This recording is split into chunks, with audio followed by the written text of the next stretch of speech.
morning. Hello, everyone. Welcome to Talk Chef. I'm one of your hosts, Reka. I'm your other host, Jordan.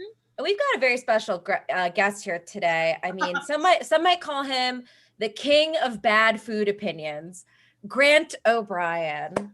As long as they call me the king, I'm very pleased to have. Also, and now listen, I have a bit of a reputation as having bad food opinions. I'm right on 100% of them. There's nothing that I think about food that I'm a little like, I know this is probably not the right take, but it's what I think. I'm sure I'm right on all of them. Well, that's actually beautiful, Grant, because that's kind of like what Top Chef is about. They're very much like stand behind your dish, and you stand behind your demented food preferences. And I think that's nice. I would be a very good contestant on Top Chef. Now, I've seen one episode, and it was this one. Yeah. I know I'd win. I know I'd go on and win the game show. Confident. Win the game show. None of our guests have called it a game show. Yeah, no, not one person on earth has ever called this a game show, but I guess it is. No, well, it's because I'm very good at guessing the price of household items, and so I think I do very good at this. Did I watch the right thing? Yeah. I watched The Price is Right season 2, episode 1. It's really old. Very old. The price of a gallon of milk was 50 cents. Bob Barker spayed a dog right there on television. Yeah, sexually harassed the women on camera. Incredible. Well, welcome, Grant. Thank you so much for having me. I'm excited. Of course. Now, as you guys know, every week we have a couple orders of business. First order of business, this is a show for charity. Every week we raise money for a food-based charity. And this week's no different. So this week our charity is called Summa Everything. It's a community center based in South Central LA, dedicated to the empowerment and transcendence of Black and Brown folks, sociopolitically, economically, intellectually, artistically, and just giving them a lot of empowerment through food. They deliver boxes of food to areas in need in South Central LA. And we love that. So if you're interested in donating to our charity this week, as usual, you got 24 hours. I'm going to pop Jordan's Venmo in the chat. It's my Venmo. It's her Venmo. It's JORDANMYR1CK. And feel free wants to be friends with me on Venmo. I'll accept. She'll accept is the thing. Why not? Exactly. I'll do that across social medias. Exactly. Okay. Well, everyone will be everyone's friend on Venmo. So that's the first order of business. And second order of business, Grant, we didn't tell you one little thing. Oh no. Just much like I hate surprises. So you hate surprises, bitch. You Truman showed me. Anyway. I was wearing this shirt when I did it too. I know. Okay. Anyway, much like every episode of Top Chef, there's a quick fire on Talk Chef as well. So we are going to give you 45 seconds to answer a series of 10 questions. And these are not like trivia questions. These are just Grant questions, food questions, preference questions, whatever. I'm actually really nervous. I love that. Because I really made a big show of my food opinions, and now I'm really going to stand behind them. You made a show of your food opinions and about how badly you would destroy the competition if you were on the show. Set myself up for fail. I'm the heel already. Yeah. And the thing about this is the shortest quickfire in all of Top Chef history. There's never been a quickfire this short. And I think we've only had 2 winners. Yes. Oh crap. Yes. Eating, and then 1 actual Top Chef. Yes. Wow. Yes. And your prize is going to be a beautiful suite of new shitty Kenmore appliances and a deed to the Terlato Wine Vineyard, a wine nobody has ever heard of. You're a wine person. Have you ever heard of it? Not once. It is sponsor. No one's ever heard of it, including we had season 1 winner as our guest last week, and he I don't think has ever tried. Yeah. Yes, he said he had not tried it. You had that handsome man on your stream last week? Wait, Harold? The guy who was the guest judge on this? Oh, I thought he was very handsome. I'm surprised you think that, because Grant, our taste sometimes does not align. But yes, Harold was our guest last week, and he was so sweet. He was awesome. All right, great. Then I'm really going to avoid bad mouthing his choice of who won the quickfire. Oh, great. It's okay. It doesn't matter. I thought you were going to comment on how you wore flip-flops in the kitchen, which I was like, Harold, you gotta wear shoes in the kitchen. What everyone was wearing on this show. I wrote down in my notes, what the fuck is everyone wearing? Is this was 2007. It wasn't that long ago. It wasn't like a clothing drought. Oh my God. Incredible. Right. So we're going to get you ready for your quick fire. I will start the 45-second timer when Jordan finishes asking the first question. Okay. Are you ready? Yes. Who do you already hate at the start of the episode? Mr. Pulled Up Hair. Who do you love at the beginning of the episode? The hot black guy. Have you ever eaten anything flambéed? Yes. What alcohol would you flambe with? Rum. What ingredient would you flambe? Bananas. Would you rather eat something hot or cold? Hot. What is your favorite thing about Padma Lakshmi? Charisma. Would you rather have processed ingredients you're familiar with, like Cheese Whiz, or a nice but intimidating ingredient like escargot? Nice but intimidating. What is your worst food opinion? I would put grapes in sushi. How hot are Jordan and Reika? Very. You did it! I'm very glad that that's what it was, because I thought through a number of those questions before the show started. Who did I meet? I don't know any of their names. Who did I meet? Mr. Pulled Up Hair guy. Marcel. Yeah. He looks He looks like a vampire. He's like a manga character with that weird hair just pulled up into the sky. Yeah. Again, this was 2007. It wasn't that long ago. Everyone's dressed like psychopaths. Absolutely. Yes. For the record, too, that grapes and sushi thing is one of the secrets. I have many secrets, but I'll often wager secrets about Grant in turn for political action. So like, if you phone bank, I'll DM you a secret about Grant. And this grapes and sushi is like the one I can do like on my way out the door, just like so easy and disgusting to type. And everyone is flabbergasted. I need to know more. I need to know how, because I'm listening. Okay. Here's my sick thing. I don't actually think it sounds disgusting. I just do think it sounds fucked up, and I like to make fun of you. It is reminding. So, and I say this with all awareness that white people have been imperialists about food for forever, and sushi just is not food from my culture. There's nothing wrong with sushi. It is not my cup of tea. Part of the reason why is because it is the food version of Ambien. It is so boring and dull. I couched that well enough to say, oh my God, sushi puts me to sleep. There are two flavors in sushi: vaguely fishy and plain, and there's nothing else that it tastes like until you dip it in the sauces. And so I'm saying, put something with a pop of flavor and maybe a little bit of texture in there. Grapes. I'll buy in. I like sushi a lot. Mm-hmm.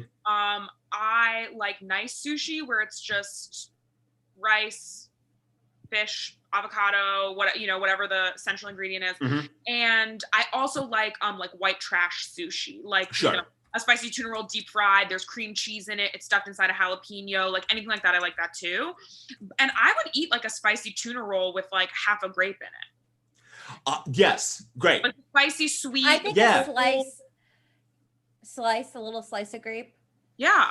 I love grapes. I just do. I think they're delicious. I want them like there's not a genre of food that I would not find a way to put a grape in. That said, I hardly ever actually cook with them. I was like, okay, would you put grapes on a burrito?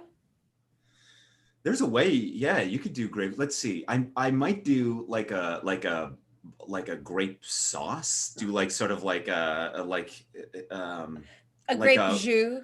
You know what I do? Here's what I do. I braise something in like grape juice. Like I do like a barbacoa and I'd cook it down in like a grape juice. All right. I'm interested. Grant keeps sending me away, but then bringing me back in. That is my brand. That's the Grant guarantee. Repulsive and magnetic. I won't let you get all the way out the door. I'll say, well, maybe I'll give this guy a shot. Incredible. Well, Grant, as you know, you are now the winner of a deed to the Torlado Wine Vineyard, a vineyard no one has ever heard of, and a suite of bad Kenmore appliances that will break.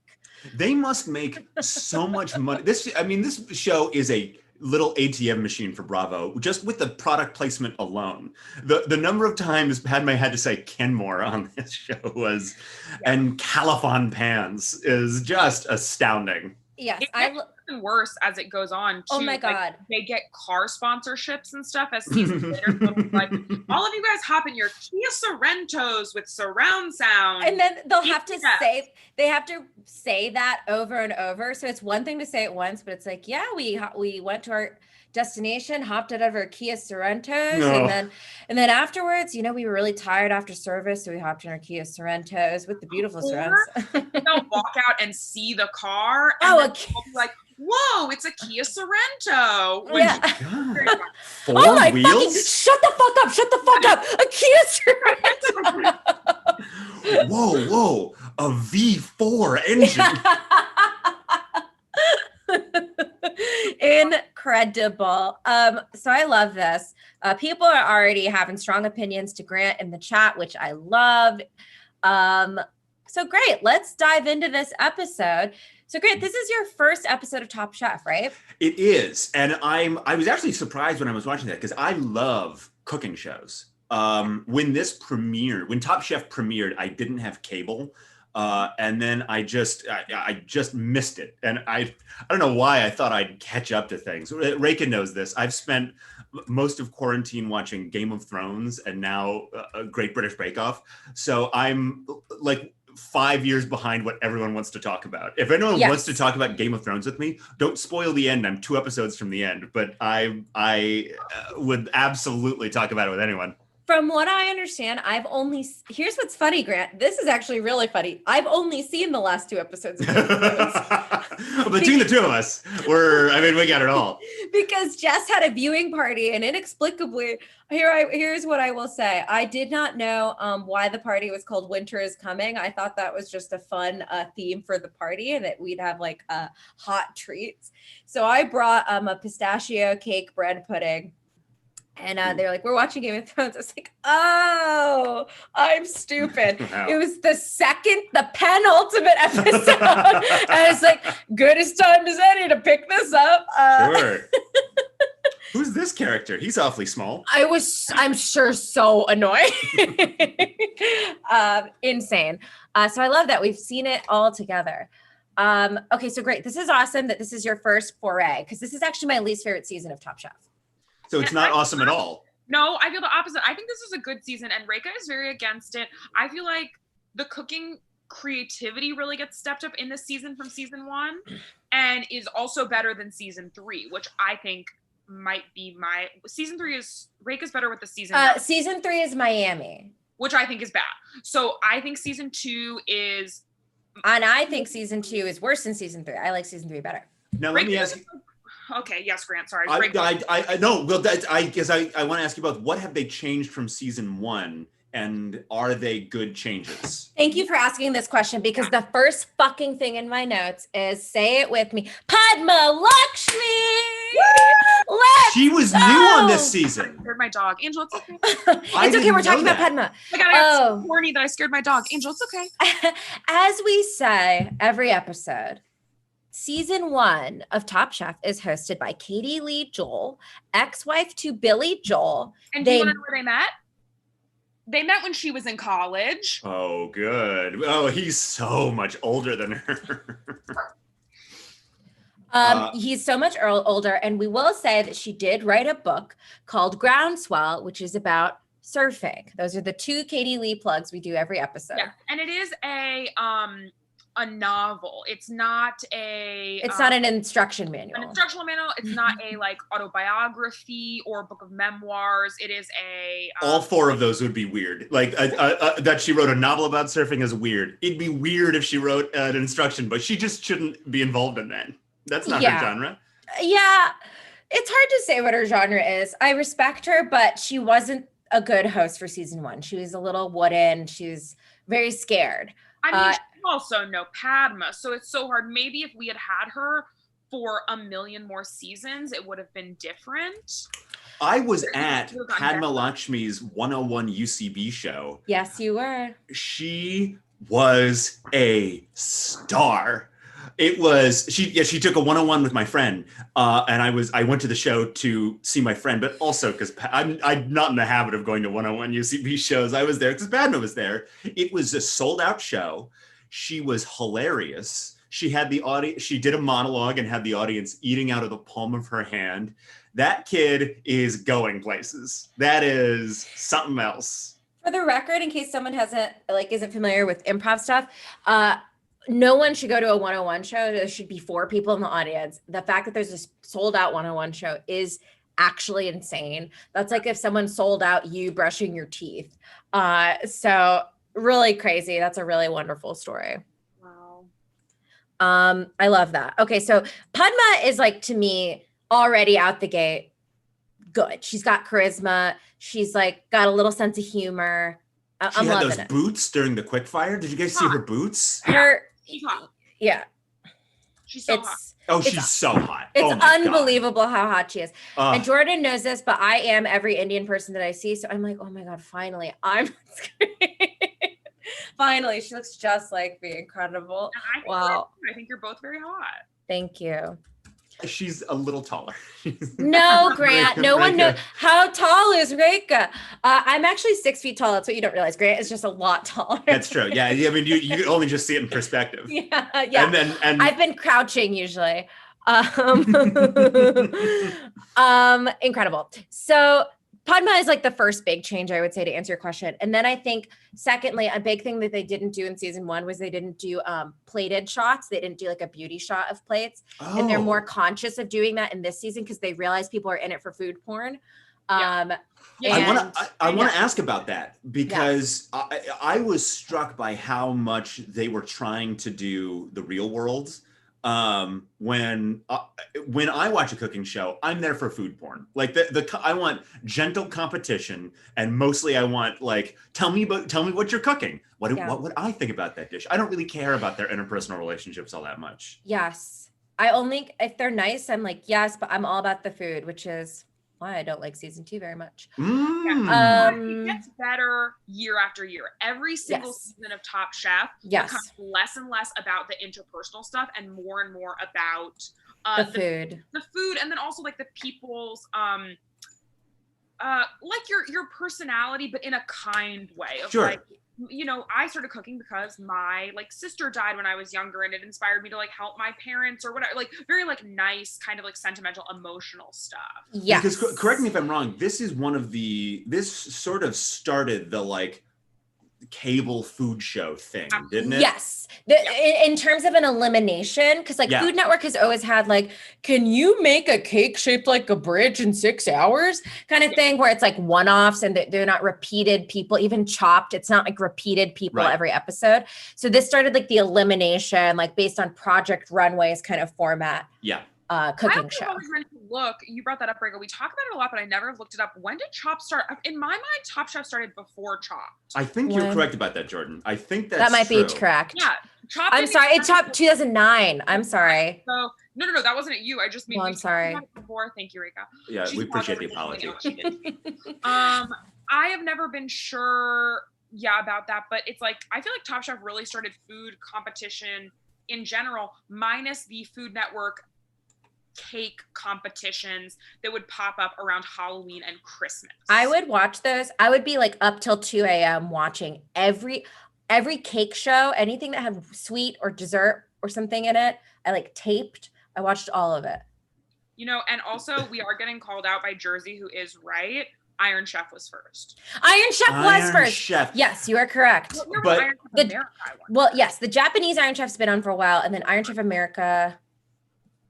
I almost put that in a different category because like Food Network was so its own thing. And you're right, there wasn't like that like ongoing, like a season long competition on Iron Chef. Yes, I think elimination style this is the first big one. And I will say that without any research. So Jersey, I don't know what you're even talking about. Oh my God, what are you talking about? Also, Vibov and Jersey, are you asking if anyone's a Cake Boss fan? Because yes, I am a Cake Boss fan. I wanted to go to Charm City Cake so badly. I would every day I would Google the website and be like, wow, how much does a regular topsy-turvy cake cost? Oh, $500 minimum. Okay, here's what my dream cake would be. It would be the Hey Arnold set, but with me everywhere. Oh no. Wait, not Cake Boss. Sorry. Ace of Cakes. Ace of Cakes. Cake Boss can eat my ass. Ace of Cakes. Not like Cake Boss. There is no world in which Cake Boss is disgusting. On one of the episodes, he made a life-size cake of his wife. And I was like, if my partner did that, I would throw him into the ocean. Okay, and I just want to be clear that if my wife did that, I would love it. So if anyone in the chat is trying to be my wife, I would love that. Grant, what would you think if someone made a life-size cake of you? I would wish that it was savory. I would say it would be great if it was a cheese bread. That's something that I would enjoy. A life-size cheese bread. Ugh. I like that. I also do want to say that even Iron Chef America started in 2005. So a year before Top Chef. I love that. Most importantly, the chairman from Iron Chef America is hot. And he's also in the John Wick trilogy. Yes. He's a professional martial artist. He is so fucking hot. I can't believe how hot he is. Oh my God. I remember watching that because that was one of my like cooking shows in general were my homesick shows. Like in elementary school, I'd watch Multi Mario, which we don't need to get too deep on that, but I did watch it. And Iron Chef, and oh my God, just watching him just up there on that podium that he was on, like moving, just slinking around. His little slinky body. Yeah. And he would bite into a pepper like it was an apple. It was cool. It was cool. So hot. Oh, he's so hot.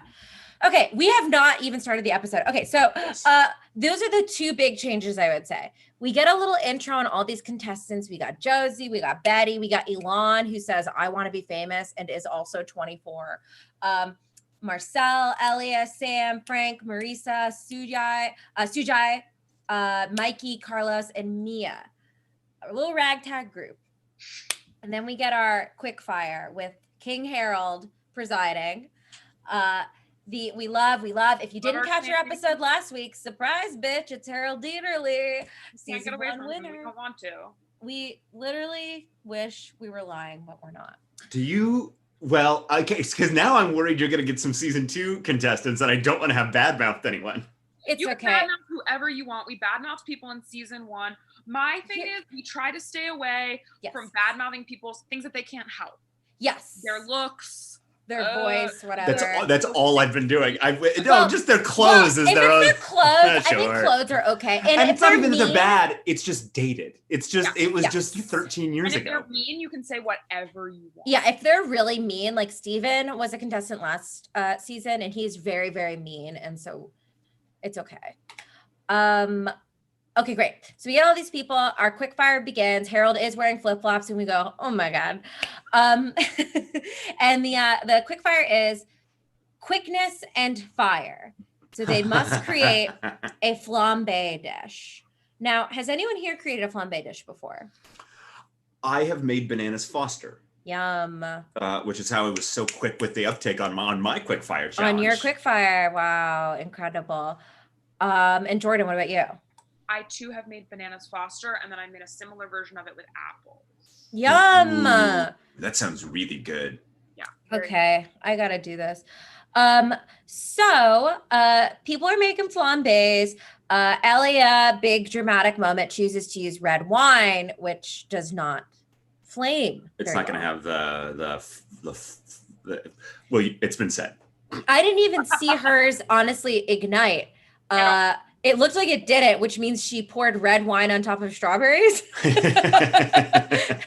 Strawberry does not seem like something you want to flambe. Mm-hmm. I could see a case for like a red wine chocolate strawberry sauce. Like if you mix all those together, I could see that. Just pouring red wine on top of it. Yeah. It's insanity. That's insane. It sounds like that's just Tuesday, baby. that's a desperation meal. It's like, what are the things I own? Yes. So that's what Elia did. Marcel did banana and avocado tart with corn chips, ice cream, and a rum cocktail. I have to stop there because I wrote down in my notes a quote that he said, "I've always thought about bananas and avocados together, and that's the most revolting thing I've ever heard in my whole life." Well, I think it's just like a fatty starch with fatty veg. It's those two things are the same texture, and the texture is the worst part of both of them. The texture is unwelcome. Okay, excuse me. I love the texture of both. It is mush, which is one of my favorite textures. Sure. Famously today, I posted a killer picture of a banana on my Instagram. You can check it out. You should like it, subscribe if you want more banana content. Please, no one encourage her. It is the most thing in the entire world. And then I have to like sometimes she'll just send pictures like that. Just don't. And vote which of the bananas that I posted you would kiss more in my Instagram stories. Yes, that is kind of demented to be like a match made in heaven. What if two things that tasted different but felt the same were in a dish, so you couldn't tell which was in your mouth at the same time? Yeah, like it's funny to say that about any two foods because you're an adult, and also this person is a professional chef to be like, I've thought about these two things for a long time, and now is my chance. It's like you live in a house with a kitchen. I've never done this. So what do we think? Like, we'll do a little thumbs up. Banana and avocado tart with corn chips, ice cream, and rum cocktail. I'll try it. I'll try any of these, but that sounds like chaos to me. Yeah. Every word you said is crazier than the last one. Maybe it seems like salty and sweet, which I do like, so I'm giving it a thumbs up. Yes, I do think you could take the avocado out or do a banana tart with a corn chip ice cream. But the banana adds creaminess. Like take the avocado out. No, sorry, that's what I meant to say. Because you've probably had or read about like a chocolate. I love or a chocolate made of avocado. I think that sounds great. I think chocolate or banana, avocado or banana in that dish is great. Like either way, I'm on board. Together, crazy. Yeah. All right. Okay, Elia's dish was strawberries with red wine and chocolate flambe sauce. So, okay, I guess she added the red wine to the chocolate. I think it still sounds like it's like watery and it's not substantial. It's not a dish to me. The way you've said that sounds okay to me. Yeah. But the way it works, thumbs down. Also, famously, a Top Chef trope is anytime someone makes a dessert or is tasked to make a dessert, they'll literally be like, I pissed on a watermelon. Is that dessert? Like they literally I microwaved the banana. Does that count as dessert? They don't know what to do with themselves. I hate that. I hate chefs that disrespect dessert. I am generally a savory person, but you have to finish with dessert. And you get to be creative in a whole other way. Listen, and not every dessert needs to be baked or like whatever. You could do other fucking shit.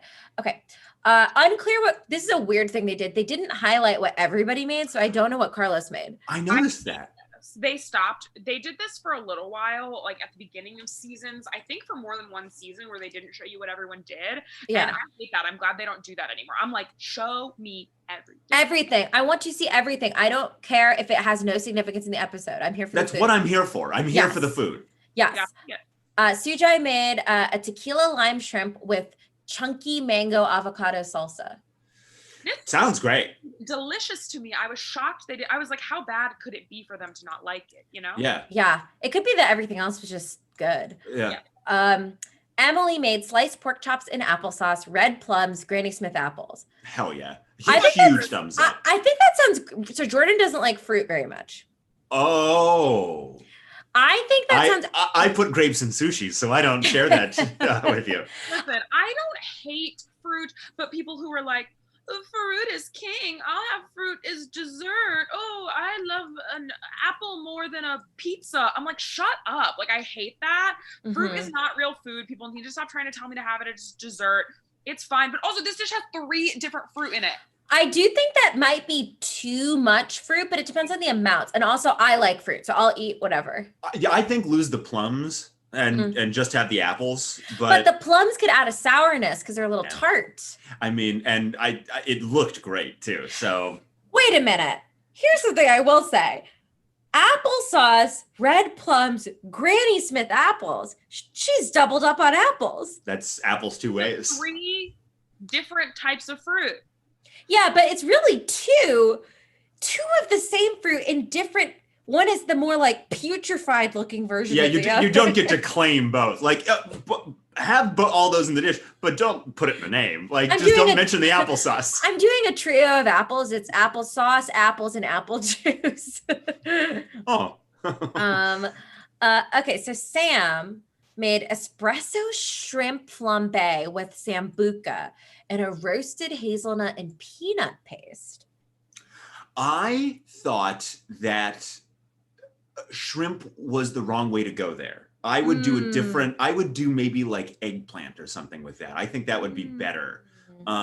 Because espresso and shrimp sounds odd to me. People seem to like it. Espresso, hazelnut, and peanut are these like... And sambuca, isn't that wine? Yeah. Sambuca is sort of a like a black licoricey liqueur, like an ouzo. Yeah, it's like lots of dark flavors in that. This sounds like my hell. I don't like coffee.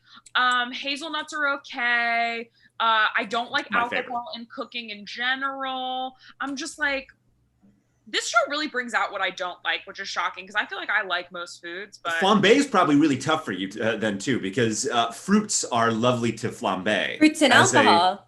As a flaming fruit, I really do appreciate that. You know, I thought of that joke when I was watching it, and I didn't really stick the landing.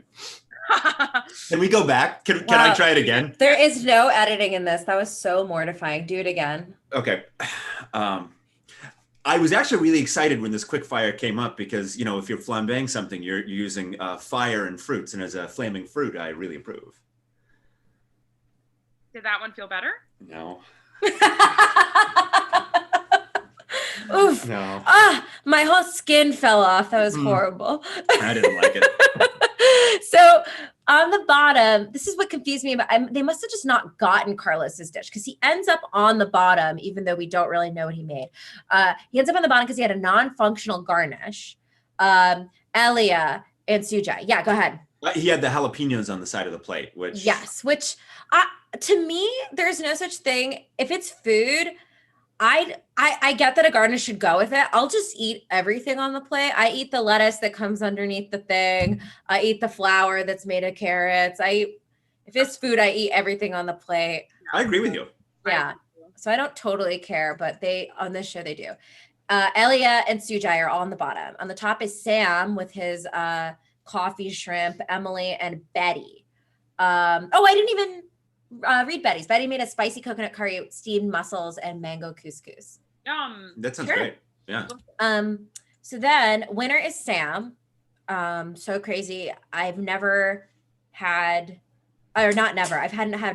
had shrimp in 20 years and I can't imagine it with coffee. Yeah. Anyway, Marcel is also starting to act up here. We're starting to get a little peek into Marcel. If you've seen season 2, you know what I mean. Can I ask? Oh, yes. The drama with Marcel felt a little manufactured in this episode. Yes. Did they just have to seed something because it gets more dramatic later on? Yes. Yes. Okay. And here's what I'll say. In Marcel's defense, I think he is cocky and arrogant. I don't particularly like him, but they are disproportionately mean to him for what they show on camera that he's doing, I think. I agree. I'm sorry. I also was going to say, yeah. I think there are a lot of other people on this season and on other seasons that are also sensationally annoying. Like Michael on this season is a nightmare. I cannot stand him. And I think he really has almost no skill in this season. And he doesn't get the same hate that Marcel does. I think, yeah, go ahead. Every chef is a psychopath, is a broken person with no social skills. Like that should be table stakes for a show about cooking. Like, yeah, they're probably all assholes. I've had chefs throw things at me while I'm working for them. They're awful people who are not to be trusted. Don't ever talk to a chef. But talk they can cook about them. Yeah. As long as you're a genius, you can throw a knife at Everything's me. fine. Make workplaces hostile if you're good at food. Yes. And that is a takeaway. I take that everywhere with me. Sure. So then we get to the elimination challenge, which is create a dish using 5 mystery box ingredients. They're split into 2 teams, the orange team and the black team.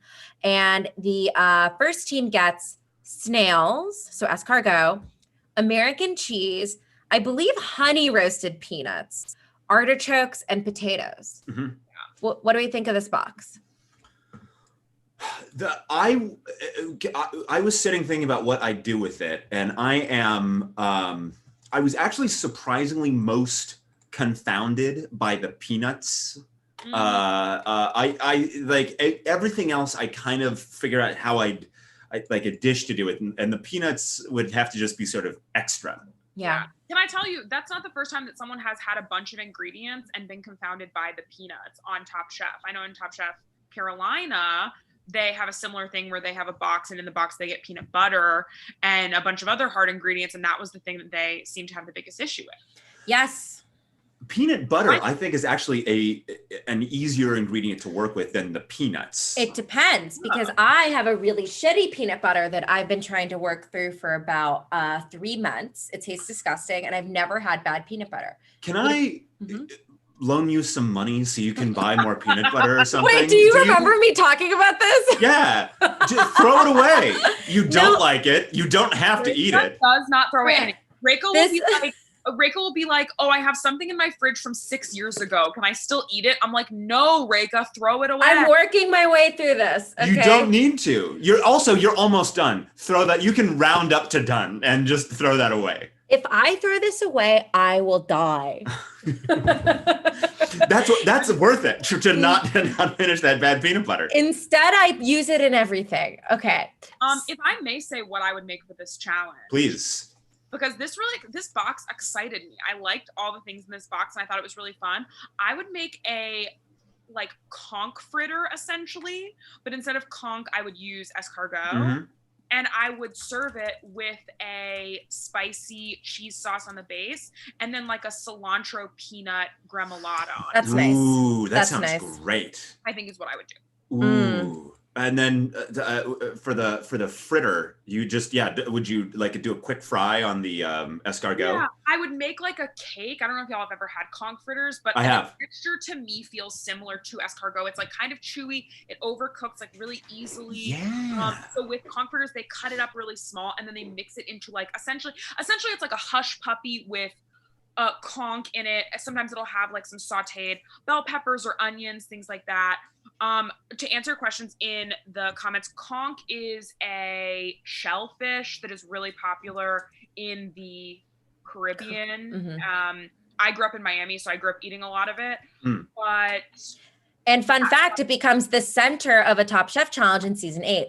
Yes, absolutely. But so that's what I would do with the escargot. I would make essentially like a hush puppy with the escargot, lots of garlic, stuff like that in it. That sounds phenomenal. Reka, did you have a thing that you would do? I've never had escargot, so I don't know what the texture is, but it seems like it's chewy. I was trying to think if this American cheese, if you were to like burn it, like make it crispy and use it as like a texture salt bomb on it. On some sort of dish. I couldn't really think of a whole dish for that. Honestly, anytime like a seafood or something comes up, my brain sort of goes blank, because like that is the one area I've like never really eaten. I've only ever had shrimp. So I don't have any concept of like what it would pair with. But I feel like and even actually like everything on this, like Jordan knows how I feel about artichokes. Like I find artichokes, I think they taste good. They are, you know how I feel about waste. I'm like, who thought of eating an artichoke? There's so much of this I can't eat. You eat the tiniest little piece of it. It comes with an instruction manual, and it is a vegetable whose instructions are like, dip me in butter. That's fine, but I'm like, anything's instructions are dip me in butter. Like, why is this the only way to prepare this? I find it so perplexing. It is not a vegetable I've ever grown up eating. I only ate it at like American friends' houses, and it was only once. And then I decided to order them, and I was like, "This is crazy. This is way too much effort." Reka got so frustrated with it that she gave me the other half of her. Gotta come to my house and get this I just Reka, throw it away. You can throw it away. She did. She threw it away into me, and I love Sure. it. Grant, I'm not even shitting you. I bought peas and 5 of them fell out of this bag that I had already sealed up and I was too lazy. And I was like, I don't want to throw these out, so I'll just save these. And so I put Save them? For what? What are you going to do? I was literally like, I'll put hot water on them. I'll like cook them that way and then I'll just pop them in my mouth. You're not even just gonna like screw it, I'll eat them raw. You're gonna cook the These 5 are fresh, peas? These are fresh peas, so they're hard. So I have to cook them. But I did throw them. I did throw them out because I was like, these fell in the. It's fine, whatever. Yeah, they're trash. She probably thought about it for like many days after. I did. No, I left it out for hours, and I was like, Woke up in the middle of the night, looked at them, went back to bed. Eat my peas. Yeah. So I was a little stumped on. This is also why I'm not on Top Chef. I think I'm creative with the foods I'm familiar with, but there's so many things that a normal chef would cook that I am unfamiliar with, like fish and meat, that I just have no creativity about sometimes. So I guess I would just go fuck myself if I was on the show. Sure, Yeah. that's an option. Sujai does start crying, speaking of which you just can't do. And then she like shows all her cards to Tom when he does his walkthrough. And she's like, I'm really stressed and I'm freaking out. I'm like, oh, Sujai, please. I was a little surprised she got dinged so much for that. I don't think there's anything wrong with saying like, yeah, I don't know, it's not going that great. But then you just have to deliver. Like everyone seemed to hate that. And like, well, if she delivers, who cares? I think if she delivers, it doesn't matter. I think because she also delivered it, they were like, what else? So she does that. She cries. Marisa cuts herself. Dish-wise, Carlos makes an artichoke potato cake and escargot with a coconut sambal peanut sauce. Yeah, that sounds right. Yeah. Frank made escargot, American cheese ravioli, potato, bell pepper, peanut sauce. People like that, and I thought the American cheese ravioli looked like someone made a mistake. It looked like when a ravioli has burst in your pot and it's really flat and like all the shit has come out. Yeah, like he was really pushing the definition of ravioli. It looked like. I made a American cheese Pop-Tarts. Wait a second. I'm just thinking of this now. Was the American cheese inside, or did he use 2 slices of American cheese as the ravioli dough? Oh, that's a good question. Because when I was looking at it, it looked like he just melted American cheese over the plate. So maybe that is what he did. Is like the American cheese was holding the stuff. I literally didn't think about that until just now when I was like, American cheese is the same shape as ravioli wrappers. I feel like it would melt. I feel like if you put anything in there with any heat at all, it would melt. That's what it's designed to do. It's engineered. I wrote down that I would use it. I'd sort of make like I thought because artichokes and potatoes are sort of 2 kind of classic alternative pizzas. Like there's artichoke pizzas and potato pizzas. And so I was like, okay, you could do a pizza maybe, or like a grilled flatbread with an artichoke and potatoes on top, and do like a cream sauce with the American if you did cheese. like a baked potato pizza, a thing Jordan and I have had before. And I think you use the peanuts just as texture and you try to like pulse them to kind of lose the like honey roasted flavor or whatever. Or maybe you put some spice in there. So they're almost like bacon bits. You put paprika.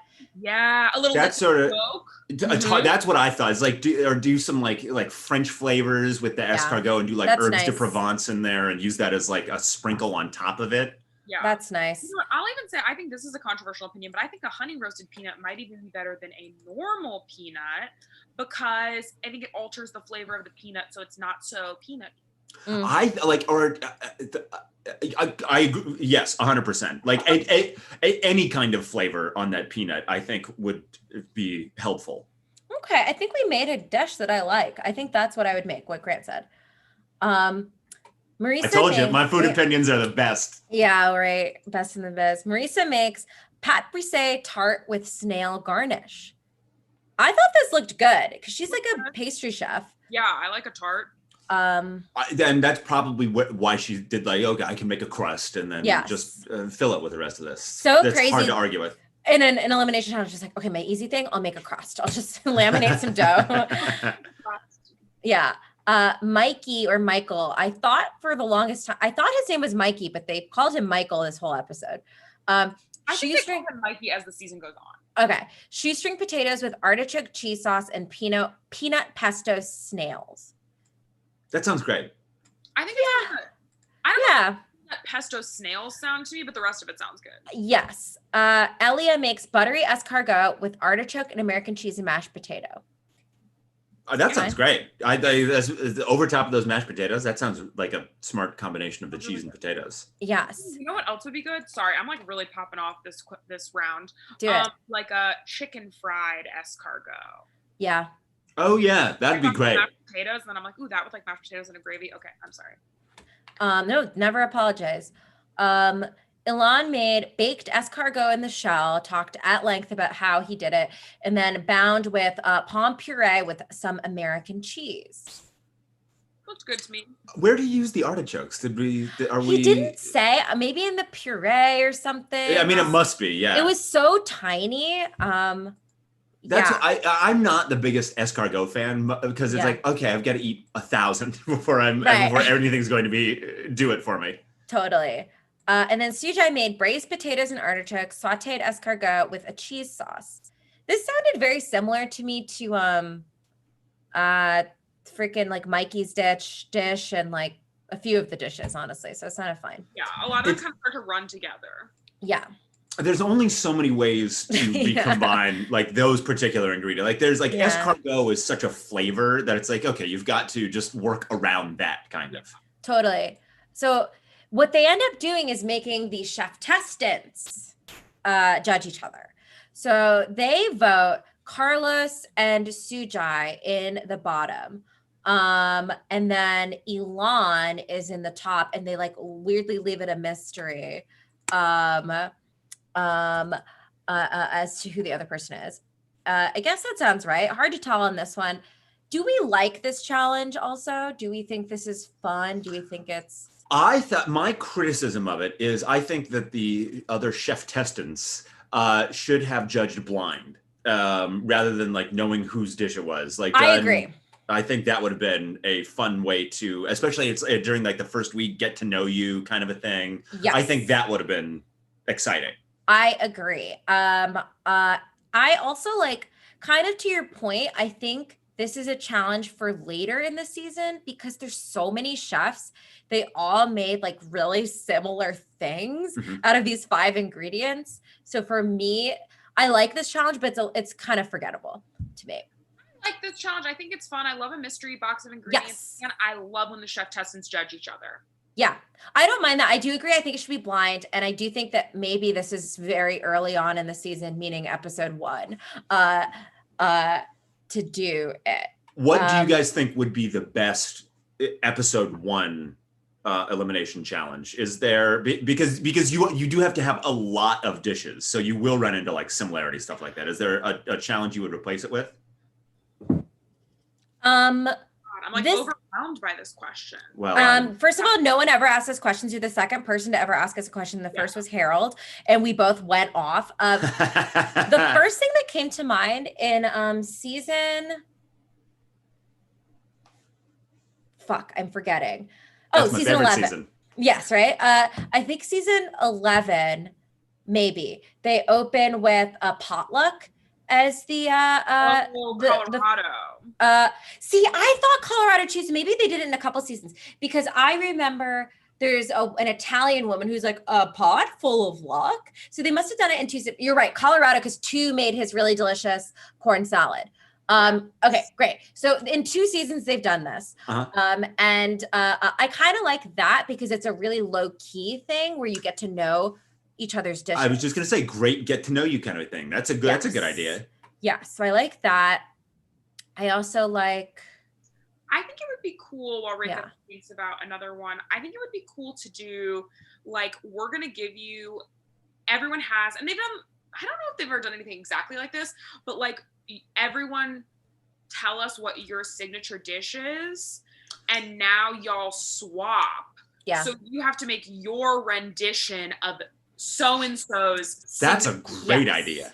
I think would be my like ideal. Oh, they've cool. done versions of that, but not quite that. You're right. Yes, and I know people have done versions of their own signature dishes, like you know, a version of your like hardest dish to make, but make it in 30 minutes or whatever. Yes, they do that in Colorado, and I actually really like that one. They'll be like, but that one I'm also like, is that humanly possible? They'll take a dish that the chef is like, this takes 8 hours to make, and Top Chef is like, make it in 20 minutes. Oh, I can't. That's not on the table. Yes. Wait, tell me if I'm asking too many questions. If we have to No. finish that, but do you guys have? Do the two of you have a signature dish? Mm-hmm. What is it? Wait, I think I can remember Jordan's. If it's the same one from episode 1, is it shrimp and grits? Yes. Oh, great. Because I'm originally from New Orleans, and I make a New Orleans style barbecue shrimp, which is a dish that's like shrimp and kind of like a tangy, it's not like regular barbecue sauce, it's kind of like a tangy, like Worcestershire style sauce with a lot of lemon and garlic. So I make a very buttery version of that. Do you do cheese? When I think of shrimp and grits, I think of like the South Carolina sort of low country cheesy grits with shrimp. Do you do that in there? I do a big time cheese grit, and I'll do most kinds of cheeses. I think American cheese does great. Cheddar does great. A pepper jack is fun. I've done it with goat cheese, which is really nice to add in.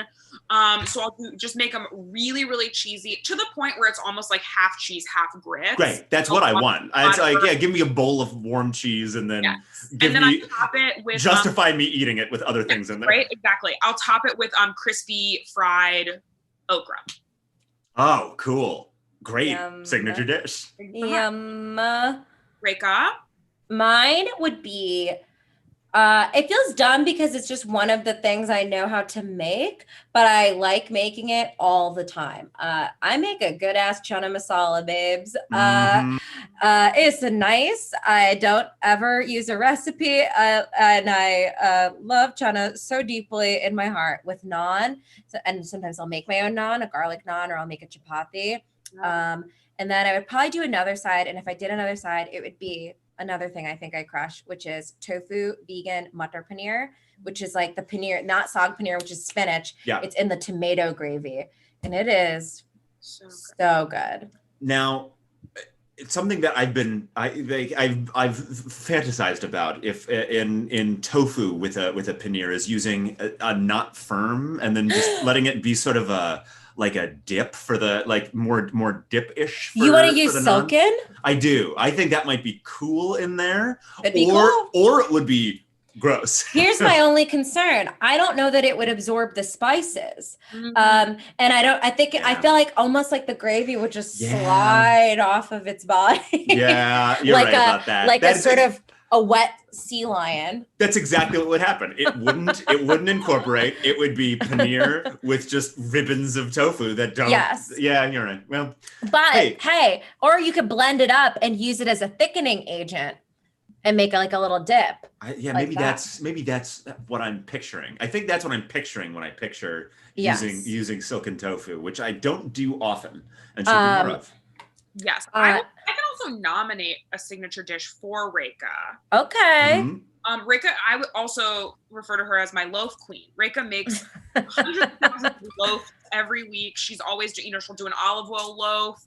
She'll do like a banana bread in loaf form. She makes a ton of loaves, and they're all very delicious. Reka's never made banana bread. That's ridiculous. She's never done it. She doesn't have any bananas. I don't know what she'd do. Baby made some banana bread not 10 minutes before this show. Wow. Okay, I'll come get some. Perfect. I love this. Let's see. I also just fun question that I feel like we could interject now since we're kind of chatting. Maya wanted to know what each one of us ate today. Thank you for us. Grant, I did steel cut oats today because I woke up early and felt like I had an hour to make breakfast, which is what steel cut oats take to do.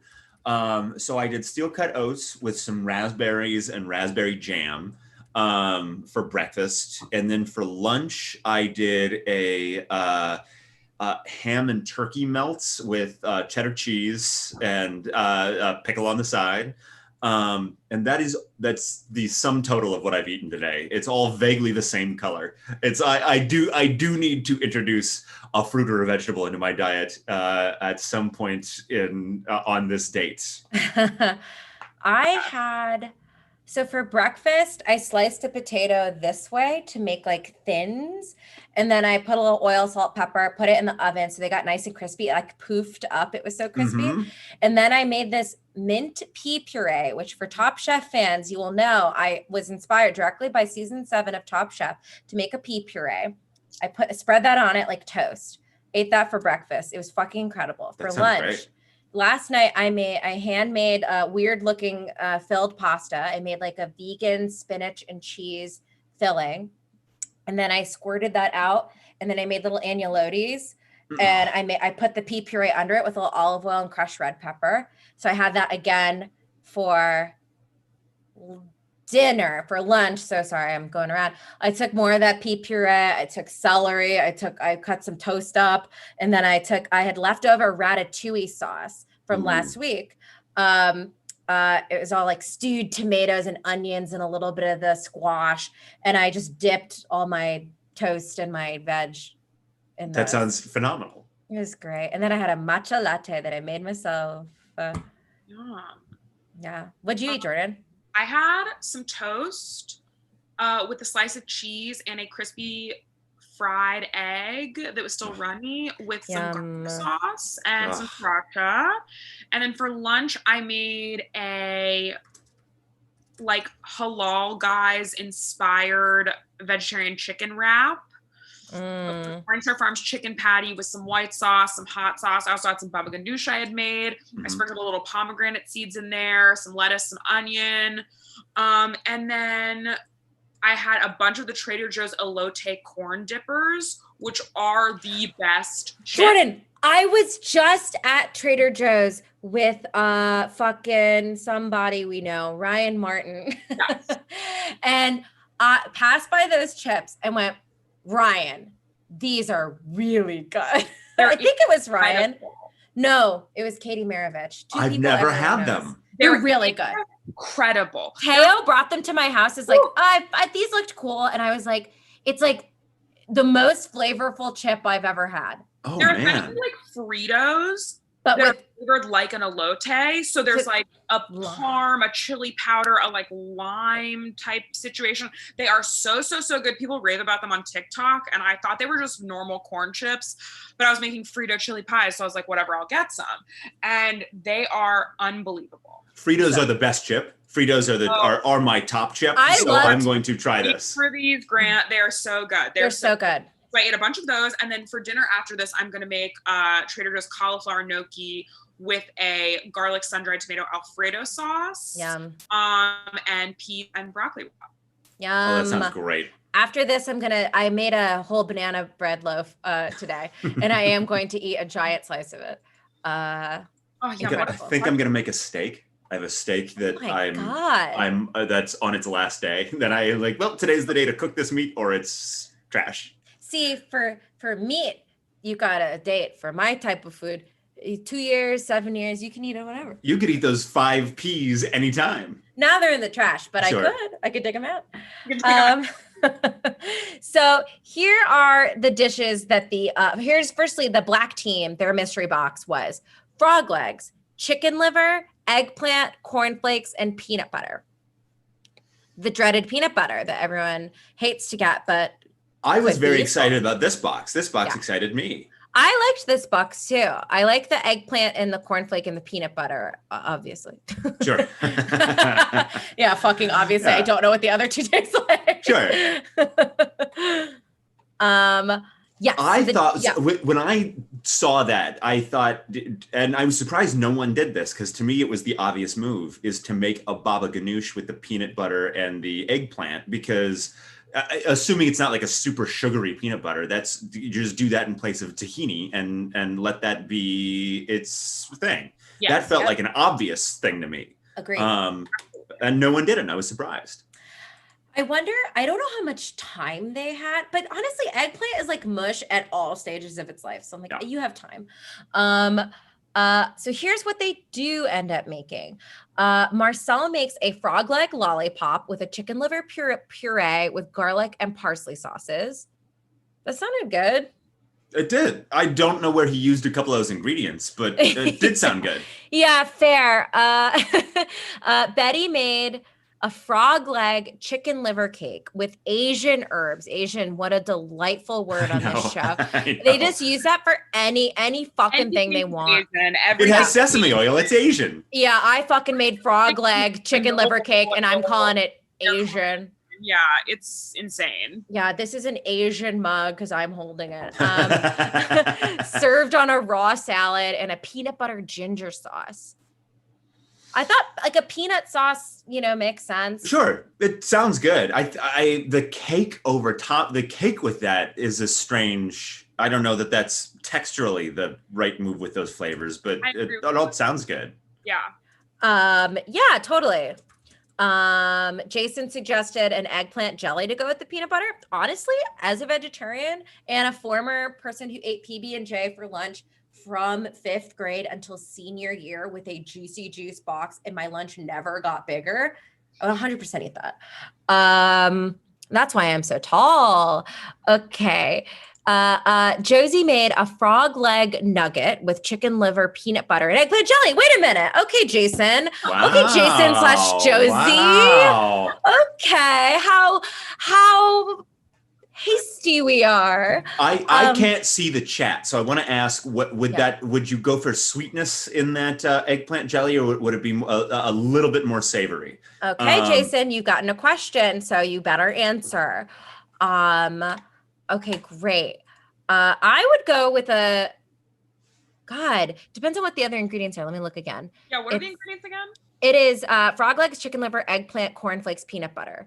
Man, frog legs and chicken liver, I think for me is what really does this basket, because I could do either one, but putting them together, then I feel like you can kind of, I don't know, I guess I would do not to repeat myself, but I would do like a chicken fried duo. I do a chicken fried chicken liver and a chicken fried.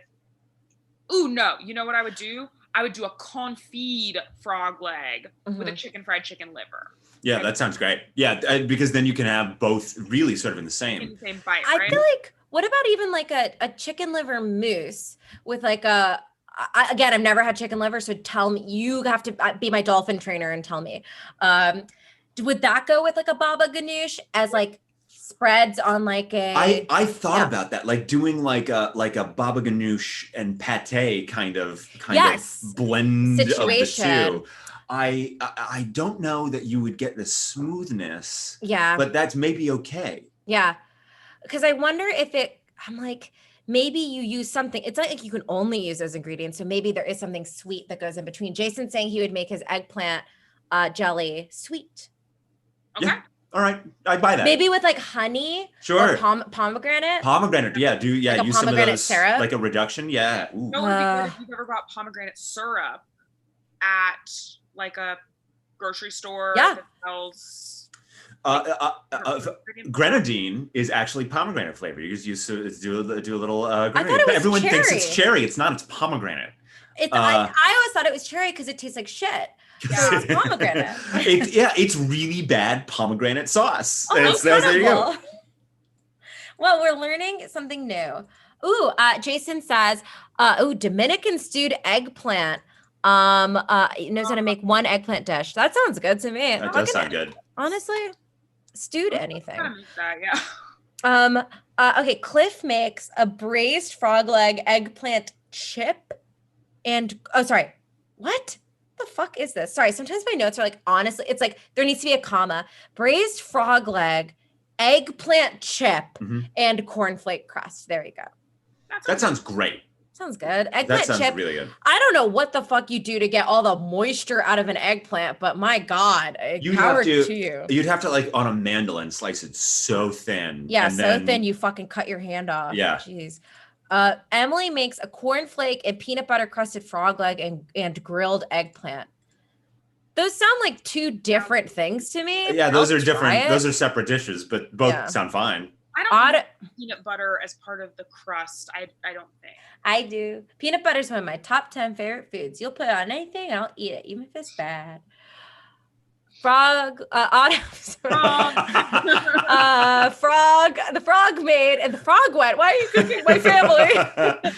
But it's because he only sang for that one guy. Oh, Otto made a frog leg and chicken liver rice vegetable saute with a peanut sauce. It sounded good. I mean, no one liked it, but fine. it sounded good. Yeah. And then Mia made chicken fried frog leg with garlic, mashed eggplant, and wilted arugula.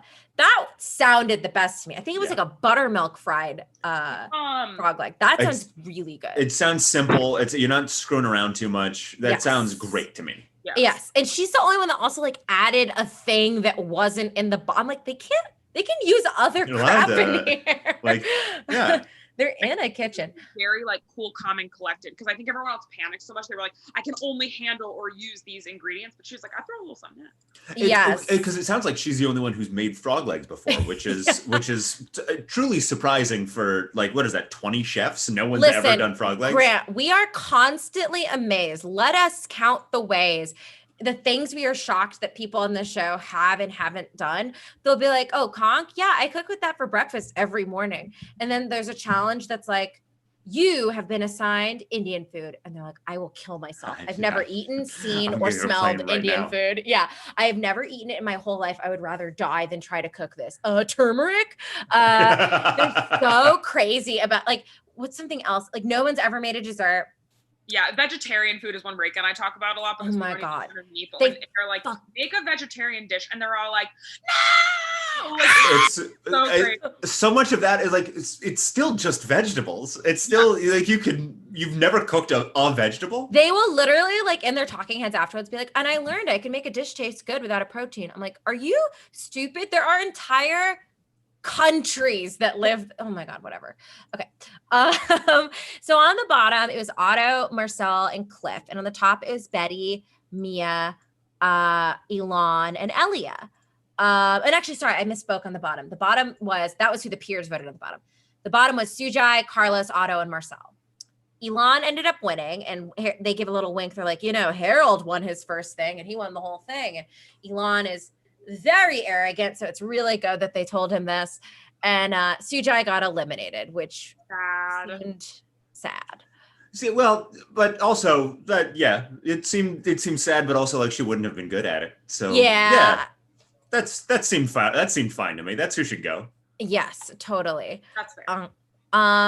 So that's this first episode. Grant, what is the vibe you are getting for season 2? Because obviously Jordan and I have different opinions on what the vibe is. So well, like I said, I'm worried that they're going to lean too much into the it's so hard to be roommates, and I don't care about the apartment. I don't care about any of their interpersonal stuff. I'd like some food focus. Truly, I think what I want it to be is Great British Bake Off, where they're all just friends who support each other and cook. I am with you, Grant. Jordan hates the Great British Bake Off. I don't understand. Tell me why. It's boring. It is so boring. First of all, I hate watching people bake. I don't like baking. That is a huge point of contention between Reika and I. Reika is a baker and I am a cook. And we both sometimes do the other, but it's like baking is like watching people measure, and I'm just like, no. And then the different stuff is so boring, and they're always making things. They're like, oh, my roommate's watching it. I just watched one where they made like a pie that has like a cage on top of the pie. Yeah, okay, I know what you're talking about. I'm like, what? Like, who even cares? The only thing I like is that old Greg is one of the judges.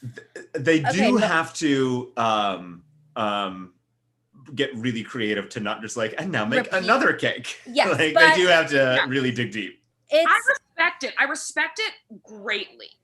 There's no shade to it whatsoever, but do I enjoy watching it? I do think baking is boring. I find that its virtue is its boringness. Like when I put it on, where I'm like, I want something gentle because I'm too high and I'm panicking, and I need something just to like bring my heart rate down. So its boringness is its appeal to me, and yet I agree with you, and this is great. I would like to say, I think what I like about myself is I love cooking and I love baking equally. I think they're both wonderful. They both take different little skills. And I think there's a world where they can coexist. And I love the Bake Off. No, Grant, please, in 2020, the elections are 1 week away, please. Oh yeah, who's everybody voting for? Oh yes, I'll drop that in the chat. Yeah, and actually, honestly, please turn in your ballots.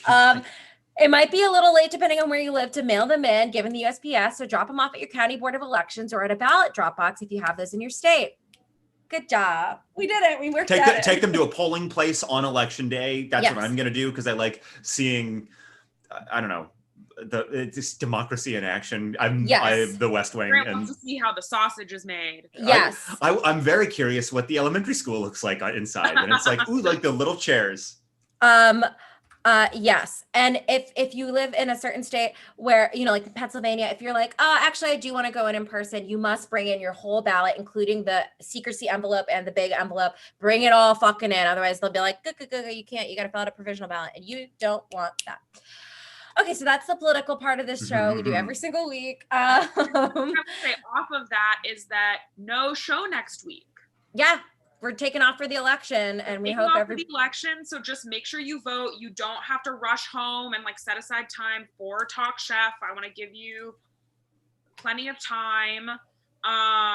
Can you imagine if you guys did a show next week at 7 p.m. 7 Eastern? The energy of that would be good. Sure, I think it would be so much fun. The energy would be unhinged. Yeah.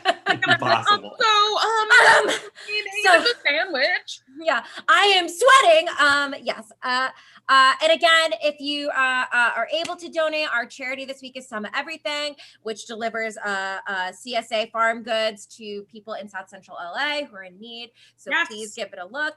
Venmo Jordan at JORDANMYR1CK. Make sure it actually goes through. I know Venmo can be annoying. It can be hard to see if you've paid the right person.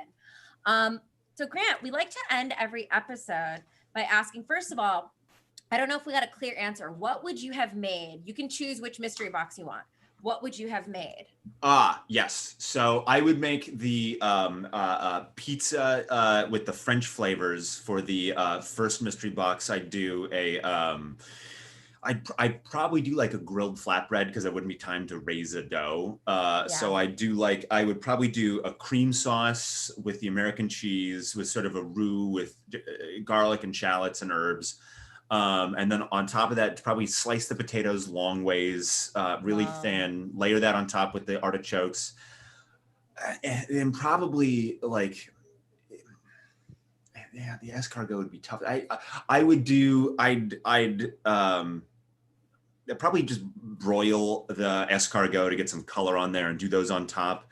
Then I thought I would crush up the peanuts and do those with herbs around the crust, kind of the way Pizza Hut does like a garlic dusting on the outside. I love. I think that'd be really good. And then for the second one, I do baba ganoush with the eggplant and peanut butter, and then I'd serve that with a cornflake breaded fried frog legs, and I'd probably do some za'atar in there to combine the flavors, and then do a chicken liver gravy with maybe some sumac to get more of those Middle Eastern flavors a little over top of everything. I think that's what I wrote down anyway. That's what I would do. I love that. That sounds incredible. And Grant, up on our Instagram so people can vote on which one of those they'd rather try. Ooh. Yeah. We always compare your dish to the winning dish. All right, great. See what it would win because as I've established, I'd win Top Chef. You'd win Top Chef, so no worries. Sure. And Grant, one more thing. You are a Top Chef. Oh, and I've already packed my knives. That works out wonderfully. Yeah. No. Jersey. Yeah, great question. If you Venmo next week, we'll go to this week's charity. Hell yeah. Donate all freaking day long. Everybody donate to everything. Yeah, and like I said, even $1 helps. Any amount of money helps. It is so appreciated. Rick and I will be showing the amount next week, but we've raised a lot of money just through doing this show. So thank you all so much. I'm going to donate because that charity sounds very cool. So I'm excited to. Oh, Grant, what a sweet piece. I like that. What a neat thing. Yeah, piece. Thank you guys so much. Have a good week. Volunteer if you can. Phone bank if you can. I'm offering a stupid deal, and I'm sure plenty of other weird fucking internet people are. If you show me you found banks twice or volunteered twice, I will reveal even grosser secrets about Grant O'Brien in your DMs, or I will read something of yours up to 5 pages and give you free feedback. So get in on it. I have gross secrets. It's absolutely worth it. It's unhinged. It's disgusting. It's stuff that you don't want people to know about you. So have a good week. Stay sane. And let's hope for the best for that big old election. Thank you guys for watching. Thank you. Bye. Okay. And we are out.